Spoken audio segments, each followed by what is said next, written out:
और अब खबरें विस्तार से। घाटशिला अंतर्गत बंगाल से सटी सीमा क्षेत्र में झारखंड व बंगाल पुलिस ने संयुक्त अभियान चलाकर नक्सलियों को खदेड़ने में सफलता पाई है। एसएसपी अनूप टी मैथ्यूज ने गुरुवार को संवाददाता सम्मेलन में बताया कि बंगाल और झारखंड पुलिस ने संयुक्त अभियान चलाकर घाटशिला के पास नक्सलियों को घेरा, मगर वे हथियार छोड़कर फरार होने में सफल रहे। पुलिस ने उनके द्वारा छोड़े गए 2 राइफल और एक पिस्टल को जब्त कर लिया है।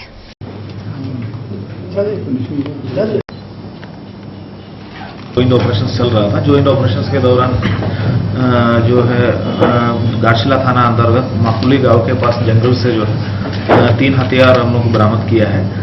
बेसिकली पुलिस पार्टी को देख के उग्रवादी भाग गया है और भागने के क्रम में जो है उन लोगों का कुछ हथियार छूट गया, वो हम लोग सर्च ऑपरेशन के दौरान रिकवर किया है। उसमें 2 राइफल है और एक पिस्टल है और उसमें हम लोगों को जो सूचना है कि उसमें रंजीत पाल उर्फ राहुल और मदन महतो का दस्ता उसमें शामिल होने का सूचना था और उसमें रेड के दौरान वही हथियार अभी बरामद हुआ है। मतलब राहुल की दस्ता ये जानकारी मिली कब से उस क्षेत्र में हाइड आउट एरिया है उधर बंगाल और झारखंड का बॉर्डर में ही लोग सक्रिय रहता है, इसलिए दोनों ज्वाइंट अभियान हम लोग चलाया है। विशेषकर जो है जो पुलिस मुख्यालय का भी हम लोगों का डायरेक्शन है और बंगाल पुलिस का भी सहयोग है, दोनों मिलकर अभियान कराया है। उसमें कोबरा का जो टीम शामिल था और कोबरा सीआरपीएफ और दोनों स्टेट का पुलिस इस ऑपरेशन में शामिल था, उसी में जो है सफलता मिली। डीआईजी शंभू ठाकुर ने कहा कि वे जिले में अपराध नियंत्रण, कांडों का निष्पादन एवं प्रगति रिपोर्ट पर संतुष्ट हैं। उन्होंने गुरुवार को जिले के तमाम अधिकारियों के साथ समीक्षा बैठक की। वरीय पुलिस अधीक्षक अनूप टी मैथ्यूज, पुलिस अधीक्षक चंदन झा, ग्रामीण एसपी मोहम्मद वसी के अलावा सभी डीएसपी और थाना प्रभारियों के साथ डीआईजी शंभू ठाकुर ने करीब 1.5 घंटे तक समीक्षा बैठक की। बैठक में आपराधिक घटनाओं एवं उनके निष्पादन पर चर्चा की गई। उन्होंने इस दौरान लंबित कांडों की सूची का भी निरीक्षण किया। बैठक में आने वाले त्योहारों जैसे होली और रामनवमी पर विधि व्यवस्था पर भी चर्चा की गई। उन्होंने सभी थाना प्रभारियों को भी अपने क्षेत्रों में मुस्तैद रहने की नसीहत दी। हाल ही में बढ़ रही चोरी की घटनाओं पर भी उन्होंने एसएसपी से स्टेटस रिपोर्ट मांगी। इस दौरान शहर आगमन पर पुलिस बल द्वारा उनकी अगवानी की गई एवं पारंपरिक परेड के द्वारा सलामी दी गई।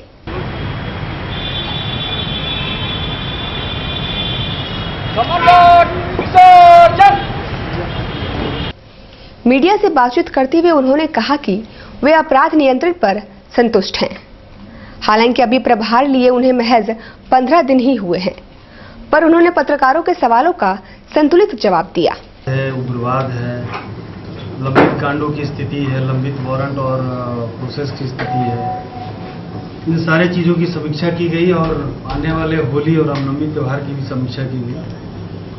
समीक्षा के दौरान हर पहलू पर हम लोगों ने पाया कि स्थिति ठीक ठाक है और जो सुधार होना चाहिए उसके लिए हम लोगों ने बैठ करके मिलजुल के टीम वर्क में हम लोग काम करने का निर्णय लिया है। अपराध नियंत्रण में है, विधि व्यवस्था नियंत्रण में है, लंबित कांडों की स्थिति भी ठीक है।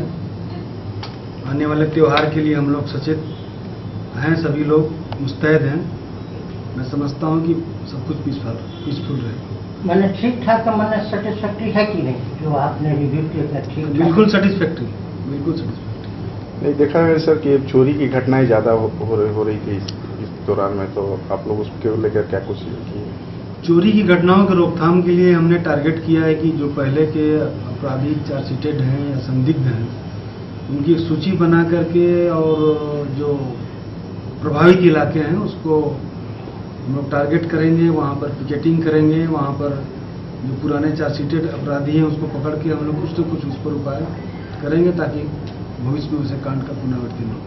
आपराधिक घटनाएं और निष्पादन की दोनों की रेशियो का क्या मतलब स्थिति है? जो आपराधिक घटना घट गई उसका निष्पादन क्या दोनों की स्थिति है? आपराधिक घटनाएं जो है और निष्पादन दोनों की स्थिति बिल्कुल ठीक है। अपराध तो है, समाज है तो अपराध होगा ही, लेकिन उसके निष्पादन में ऐसा नहीं कि हम लोग हड़बड़ी करके किसी मामले को निष्पादित कर देंगे। हम लोग उसके तह तक जाएंगे, देखेंगे कि हम लोग संबंधित अपराधी तक पहुंच पाते हैं, क्या एविडेंस, इन सारी चीज़ों के बाद ही निष्पादन पर हम लोग सोच सकते हैं। जेएनयू के विरोध में अखिल भारतीय विद्यार्थी परिषद द्वारा निकाली गई रैली का विरोध करते हुए एआईडीएसओ समेत अन्य छात्र संगठनों ने उपायुक्त के माध्यम से राज्यपाल को ज्ञापन सौंपा है। मालूम हो कि जेएनयू के विरोध में अखिल भारतीय विद्यार्थी परिषद द्वारा बुधवार को स्वाभिमान रैली निकाली गई थी। इस रैली का विभिन्न छात्र संगठनों ने विरोध किया है। उनका कहना है कि रैली के जरिए अराजकता फैलाने का प्रयास किया गया है। गुरुवार को एआईडीएसओ, आजसू और कोल्हान यूनिवर्सिटी स्टूडेंट्स यूनियन द्वारा संयुक्त रूप से ज्ञापन राज्यपाल के नाम सौंपा गया है।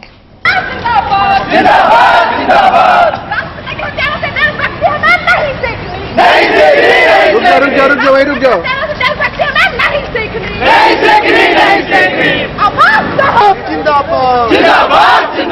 जो हिटलर की चाल चलेगा। हम लोग का मुख्य मांग ये है कि एबीवीपी के द्वारा जो रैली निकाला गया उसमें कॉलेज का पठन पाठन को बाधित किया गया और उसमें अगर देशभक्ति ही था तो सारे स्टूडेंट को विचारधारा के साथ जोड़ने का प्रयास करते।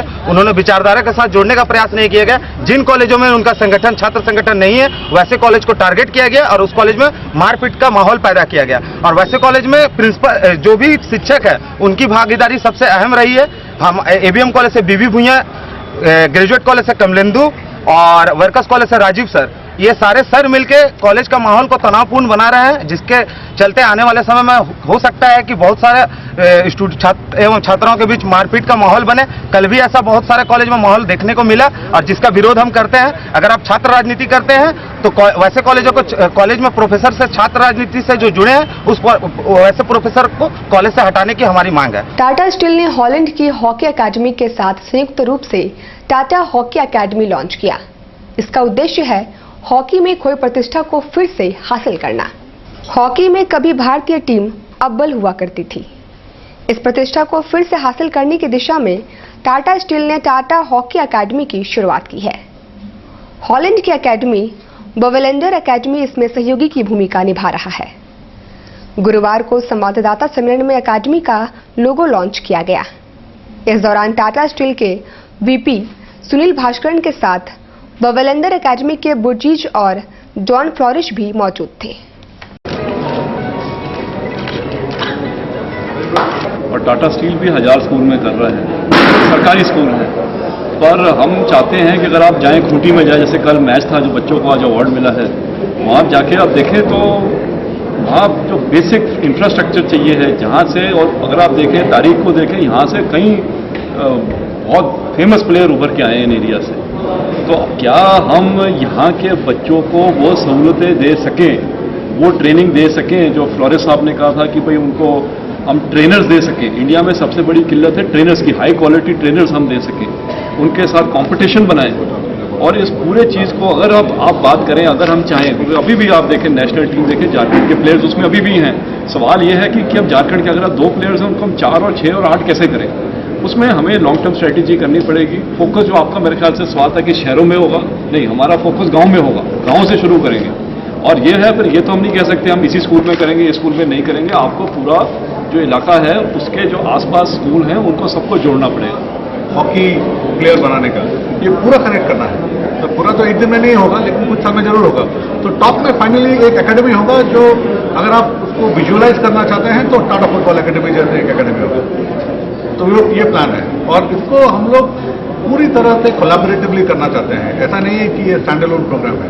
स्कूल्स के साथ, गवर्नमेंट के साथ, जो बाकी करंट हॉकी में इनिशिएटिव थे उसके साथ, सबको हम मिलजुल के झारखंड में हॉकी के लिए जो भी भला हो सकता है, जितने लोग इसके बारे में सोच सकते हैं, जितने स्कूल कनेक्ट हो सकते हैं, सबको हमको इसमें जोड़ना है।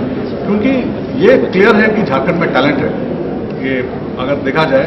और अगर ये नंबर ऑफ पीपल है, ये भी क्लियर है कि हमारे पास फुटबॉल का एक टूर्नामेंट होता है जिसमें 32,000 लोग अभी इसमें पार्टिसिपेट करते हैं।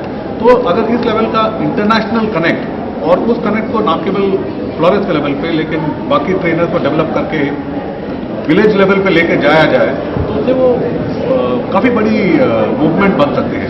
Socialist unity centre of India यानी SUCI के बैनर पर बड़ी संख्या में ग्रामीणों ने उपायुक्त कार्यालय के बाहर प्रदर्शन किया।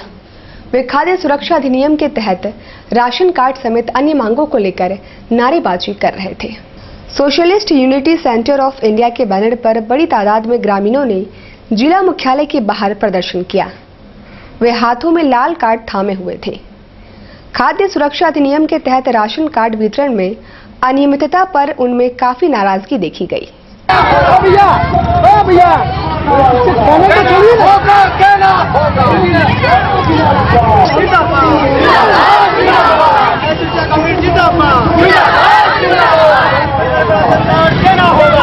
सरकार जो खाद्य सुरक्षा का अधिनियम लागू किया है, लेकिन आज भी गांव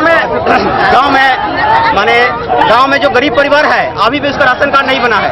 अभी पूरा ही गांव का गांव पूरा छूट गया है, उसका अभी पूरा ही खाद्य सुरक्षा से वंचित है। इधर सरकार बोल रहे हैं क्या हम खाद्य दे रहे हैं, सभी को खाद्य देने का जो ये किया है, लेकिन आज एक के बाद एक गांव है जो एकदम पूरा छूट गया है गांव। ये सब आया है जो अपना राशन कार्ड लेके आया है, ये मिल रहा था राशन कार्ड जो पहले मिल रहा था ये रद्द कर दिया सरकार। अभी नया राशन कार्ड उसको नहीं मिला है और अनाज भी बंद कर दिया। और सरकार अभी अनाज देना चालू कर दिया है, लेकिन गरीब परिवार जो है उसको अनाज नहीं मिल रहा है। साथ में जो अंत्योदय कार्ड जो है बड़ा आदमी को मिला है, बहुत बड़ा आदमी जो है उसको अंत्योदय कार्ड मिला है। गरीब परिवार जो है ना उसको अभी कुछ भी कार्ड नहीं मिला है। इसके लेकर के बहुत विक्षोभ है, पूरा गाँव में अभी एकदम हाहाकार मचा हुआ है।